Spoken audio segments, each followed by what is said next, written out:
Halo rakyat YouTube sekalian, selamat datang di channel DB News bersama aku, Faisal. Dan kali ini kita akan ngomongin kasus penemuan kerangka jasad dari ibu dan anak yang ada di Bandung, teman-teman. Tapi sebelum lebih lanjut ngomongin topik tersebut, teman-teman jangan lupa teman-teman kasih komen, like, dan subscribe channel YouTube DB News agar kami bisa memberikan informasi-informasi yang menarik buat kalian semuanya. Dan tentunya kalian nggak akan ketinggalan informasi-informasi menarik tersebut. Jadi tunggu apa lagi? Segera subscribe channel YouTube ini ya. Oke, kita akan lanjut ngomongin tentang kasus penemuan kerangka ibu dan anak yang ada di Bandung, teman-teman. Jadi pada tanggal 29 Juli tahun 2024 lalu telah ditemukan sebuah kerangka jasad ibu dan anak di Desa Tani Mulia, Kecamatan Ngamprah, Kabupaten Bandung Barat. Kedua jasad ini diidentifikasi atas nama Iguh Indah Hayati, perempuan berusia 55 tahun beserta anaknya yakni Elia Immanuel Putra yang berusia 24 tahun, teman-teman. Jasad tersebut ditemukan oleh sang suami yang sebenarnya status antara si suami ini dengan si Iguh ini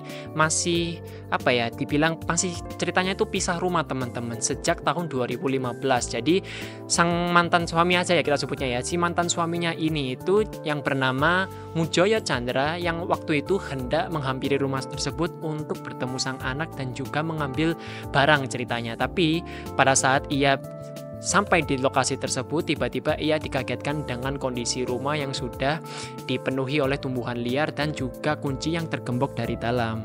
Lantas ia dan para warga setempat beserta RT itu berinisiatif untuk menjebol rumah tersebut, teman-teman. Dan pada saat memasuki rumah tersebut, alangkah kagetnya ia dan para warga telah menemukan sebuah kerangka manusia, teman-teman. Saat ditemukan, kondisi kerangka ini itu berada di dua tempat yang berbeda, alias ada di dua tempat kasur yang berbeda, teman-teman. Jadi posisinya itu dua kerangka ini ditemukan di atas kasur yang mana ada di dua kasur yang berbeda, teman-teman. Posisi saat ditemukan di dalam itu gimana, Dan?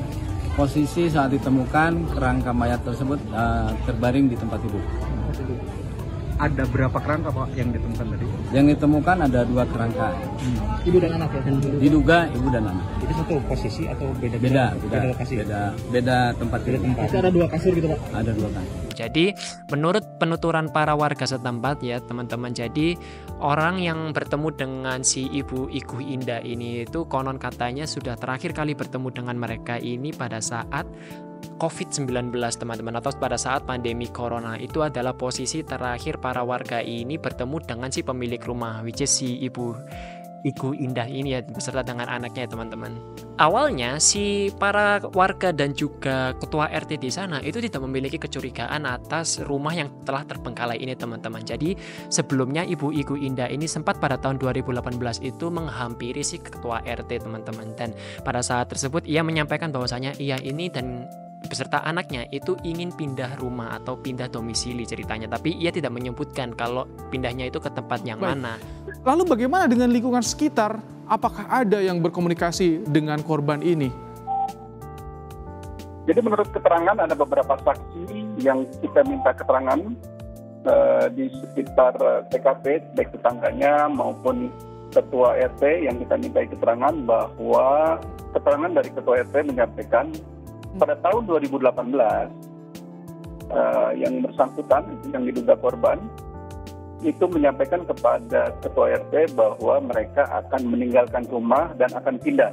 Namun pindahnya tidak tersampaikan kemana. Nah, kemudian di warga sekitar pun memang mereka tidak pernah berkomunikasi dengan tetangga sebelahnya. Hasil dari tersebut, setelah ditemukannya rumah ini terbengkalai, dan ya para warga ini otomatis mengira bahwasanya si pemilik rumah ini telah berpindah rumah. Dan hal tersebut ditemukan juga bukti bahwasanya rumah ini itu tidak pernah kelihatan lampu menyala, teman-teman. Dan juga sempat ada tulisan rumah dijual di lokasi rumah tersebut, teman-teman, yang mana sudah banyak orang yang berusaha untuk menghubungi nomor yang tertera di papan tersebut, tapi menurut kesaksian para warga, nomor tersebut tidak bisa dihubungi.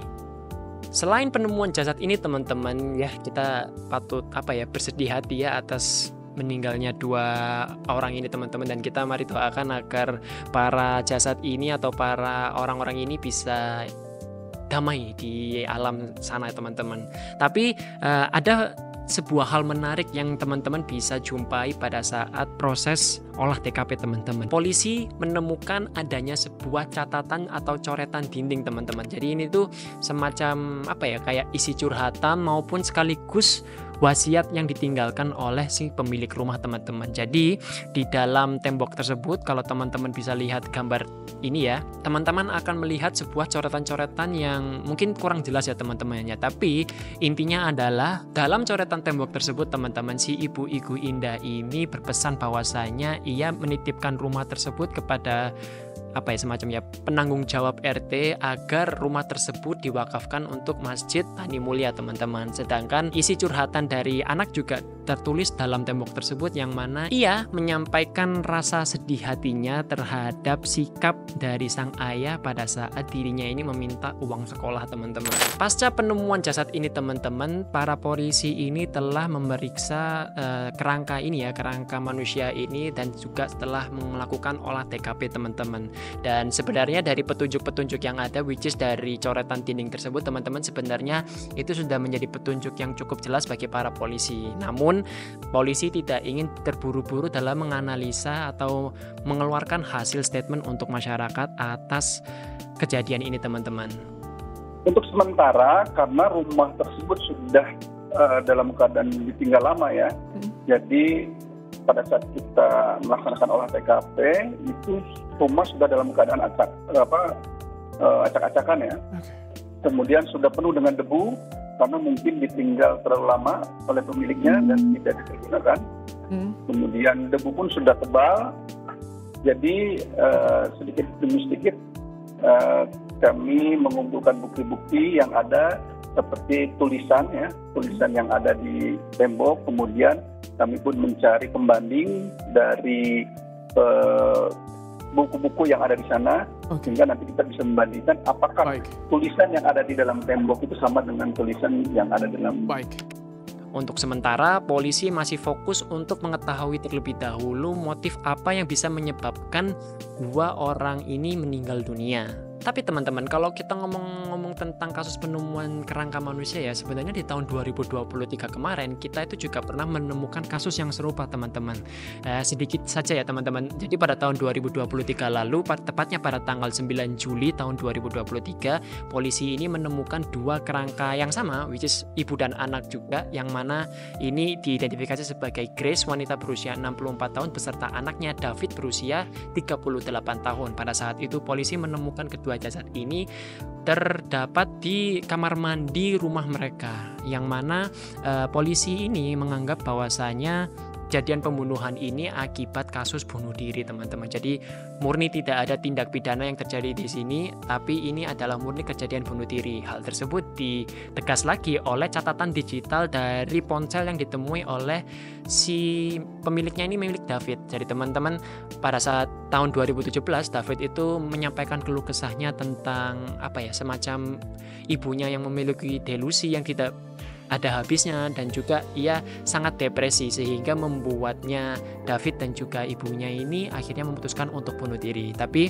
apakah hal serupa juga terjadi pada kasus yang baru ini teman-teman pada tahun 2024 ini? Tentunya kita tidak bisa langsung menyimpulkan hal serupa ya teman-teman, tapi semoga hal-hal seperti ini sudah tidak terjadi lagi di masyarakat Indonesia. Dan menghimbau juga ya untuk teman-teman yang memiliki masalah, baik itu masalah pribadi, masalah rumah tangga, atau masalah apapun itu, kalaupun emang sangat sulit untuk dipendam, langkah baiknya itu diceritakan ke orang lain. Itu setidaknya kalaupun orang lain tersebut tidak bisa membantu kita, tapi at least kita itu mengeringankan beban pikiran kita, karena kita ini menyampaikannya ke orang lain atau membagikan kisah kita ke orang lain itu sedikit banyak mungkin bisa membantu kita ya teman-teman ya.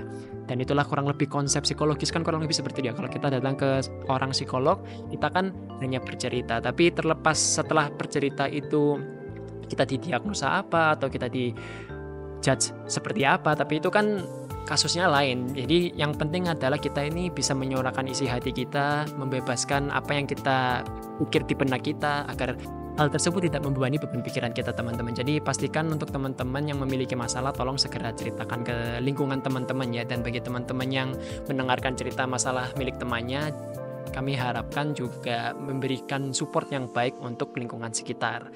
Dan sepertinya itu saja yang bisa kami sampaikan untuk informasi ini. Teman-teman jangan lupa teman-teman kasih komen, like, dan subscribe channel DB News agar kami bisa memberikan informasi-informasi yang menarik buat kalian tentunya. Oke, Faisal pamit undur diri. Dadah.